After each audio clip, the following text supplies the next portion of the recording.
নমস্কার বন্ধুরা, আশা করি তোমরা সবাই ভালো আছো। আজকে আমি কোনো রেসিপি নিয়ে আসিনি, আজকে তোমাদের সাথে আমি একটা টিপস শেয়ার করব। আমাদের ফ্রিজে এরকম পাউরুটি থেকেই যায়। যখন আমরা কোনো ব্রেড রোল বানাই, তখন যখন রোল করতে যাই, দেখো এরকমভাবে পাউরুটিটা কিন্তু ভেঙে যায়। কিন্তু আজকে আমি তোমাদের সাথে এমন একটা টিপস শেয়ার করব, যেরকমভাবে করলে পরে দেখো তোমাদের পাউরুটিটা কিন্তু একদম ভাঙবে না, যে সে যতই 2-3 দিনের পুরনো পাউরুটি হোক না কেন।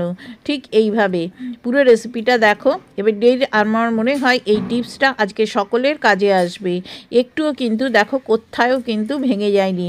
ফ্রিজের পুরনো পাউরুটিকে তোমরা এইভাবে সফট করে নিতে পারবে। কিভাবে করছি চলো দেখি। এখানে দেখো ফ্রিজের আমি 4 পিস পাউরুটি নিয়েছি। এটা আমার 2 দিনের পুরনো পাউরুটি। আর পাউরুটিগুলো দেখলেই বুঝতে পারবে এর ভেতরটা অনেকটা ড্রাই হয়ে গেছে এবং শুকনো হয়ে গেছে। এবারে এরকমভাবে রোল করতে গেলেই কিন্তু দেখবে পাউরুটিটা পুরো এরকম ভেঙে যাচ্ছে। তার জন্যে কি করতে হবে, এখানে একটা গামলায় আমি অল্প জল নিয়েছি, তার উপর এরকম একটা ঝুড়ি বসিয়ে দিয়েছি। দিয়ে যতগুলো পাউরুটি তোমরা করবে রোল, সেই কটা পাউরুটি এর ওপর এরকম দেবে।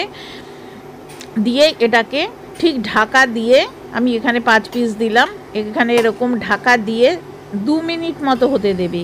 জাস্ট একটু যখন এরকম ভাপ উঠবে তখন কিন্তু গ্যাসটা বন্ধ করে দেবে। দেখো পাউরুটিগুলো ঠিক কতটা পরিমাণে সফট হয়ে গেছে। হাত দিলে তোমরা নিজেরাই বুঝতে পারছো যে পাউরুটিটা কতটা সফট হয়েছে। এবারে পাউরুটিগুলো এরকমভাবে বেলে নিতে হবে। আর একটা টিপস বললাম, যখন পাউরুটিগুলো বেলবে প্রথমে এটাকে বেলে নেবে, তারপরে কিন্তু এই সাইডটা কাটবে। তাহলে হবে সাইডগুলো বেশ সুন্দরভাবে সমান থাকবে। আর যদি তোমরা আগে এই সাইডটা কেটে নাও, তাহলে কি হবে যে চারিপাশটা একটুখানি সুন্দরটা একটু হবে না, মানে একটু ভেঙে ভেঙে যাবে। তোমরা দেখে বুঝতে পারছো পাউরুটিটা আমি হাতে নিয়েছি, এটা ঠিক কতটা নরম হয়ে গেছে। এবারে তোমরা যেরকম পুর ভরবে সেরকমভাবে ভরে এটাকে রোল করতে পারো। দেখো কতটা পরিমাণে পাতলা হয়ে গেছে আর এতটাই সফট হয়ে গেছে। আজকে আমি ব্রেড শাহি রোল বানাবো, সেই জন্যে আজকে ভাবলাম তোমাদের সাথে পাউরুটির এই টিপসটা শেয়ার করি। পরের রেসিপিতে ব্রেড শাহি রোলটা আমি শেয়ার করে দেবো। যদি এই টিপসটা তোমাদের কাজে আসে তাহলে অবশ্যই আমাকে কমেন্ট করে জানিও, আর প্রচুর প্রচুর শেয়ার করো, যাতে এই রকম টিপস সবাই পেতে পারে। অনেকেই কিন্তু এই রকম ব্রেড রোল করতে গেলে ভেঙে যায়। একবার এই টিপসটা ব্যবহার করে দেখতে পারো, আশা করি উপকারে আসবে।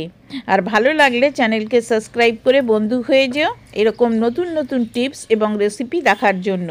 যারা আমাকে সাবস্ক্রাইব করেছো তাদেরকে অসংখ্য ধন্যবাদ। আর যারা করনি তারা প্লিজ আমাকে সাবস্ক্রাইব করে বন্ধু হয়ে যাও। দেখো সবগুলো আমি একইভাবে বানিয়ে নিয়েছি, একটুও কিন্তু কোথাও কিন্তু পাউরুটিটা ভেঙে যায়নি। আমার সাথে থাকার জন্য তোমাদের সবাইকে অসংখ্য ধন্যবাদ। Thank you.